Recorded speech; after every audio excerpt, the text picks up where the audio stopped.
మీకోసం మంచి మాటలు మిత్రమా. పునాది గట్టిగా లేకపోతే భవనం మనం ఎంత అందంగా తీర్చిదిద్దినా కూలిపోతుంది. మనం జీవితంలో ముందుకు వెళ్ళలేకపోతున్నాము అంటే దానికి అర్థం మన కాలులో గుచ్చుకున్న ముళ్ళు కాదు, మనం ఆలోచించే విధానమే.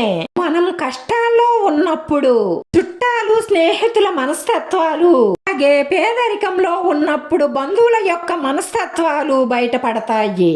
బంధువులు అంటే రక్త సంబంధీకులు. నువ్వు అందరినీ సంతోష పెట్టడం అది చాలా కష్టంతో కూడుకున్న పని. కానీ నువ్వు అందరితో సంతోషంగా ఉండడం మాత్రం చాలా సులువైన పని. మీకు కుదిరినప్పుడు కాదు, ఎదుటి వారికి అవసరమైనప్పుడు చేస్తేనే దాన్ని సహాయం అంటారు. తొందరపడి కళ్ళతో చూసి నోటితో మాట్లాడే వారికి ఆవేశం ఎక్కువ. మౌనంగా ఉండి మనస్సుతో చూసేవారికి ఆలోచన ఎక్కువ.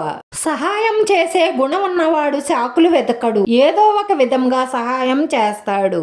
మీకు నోరు ఉంది కదా అని ఎదుటి వాళ్ళు బాధపడేలా పదే పదే మాట్లాడకండి. ఒక్కసారి దూరం అయితే తెలుస్తుంది వారి విలువేమిటో. మంచివారికి లభించే మొదటి బహుమతులు అవమానాలు, అలాగే అపనిందలు. దీన్ని ఎవ్వరూ కాదనలేరు. దీనికి కారణం ఏమిటి అంటే వాళ్లను మీరు ప్రేమించినంతగా వాళ్ళు మిమ్మల్ని అర్థం చేసుకోకపోవడం వల్లే జరుగుతుంది. మిమ్మల్ని ఎవరేమనుకున్నా సరే మీ వ్యక్తిత్వం వల్ల మీ విలువ ఎప్పటికీ తగ్గిపోదు.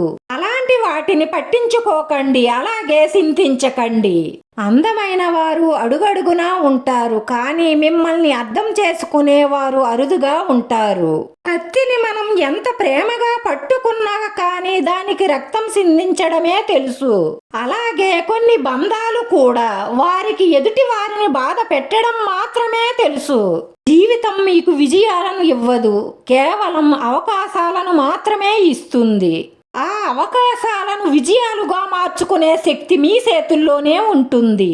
జీవితంలో ఎవరి మీదైతే ప్రాణం ఇచ్చేంత ప్రేమను పెంచుకుంటారో వాళ్ళే మీ ప్రాణం పోయేంత బాధను మీ ముందుంచుతారు. దీన్ని కాదనగలరా? ఇన్ని మంచి మాటల్లో మీకు ఏ మంచి మాట నచ్చిందో కామెంట్ చెయ్యండి. వీడియో నచ్చితే లైక్ చేయండి. మీ లైక్ మాకు ఎంతో విలువైంది. మీరు లైక్ చేయడం వల్ల ఈ వీడియో కొంతమందికి చేరుతుంది. మన ఈ ఛానల్ షేర్ చేయడం, సబ్స్క్రైబ్ చేసుకోవడం మర్చిపోకండి. పక్కనే ఉన్న బెల్ ఐకాన్ క్లిక్ చేస్తే నేను పెట్టి ప్రతి వీడియో మీకు వెంటనే నోటిఫికేషన్ వస్తుంది. ధన్యవాదాలు మిత్రమా. శ్రీ దుర్గా మల్లేశ్వర స్వామినే నమః.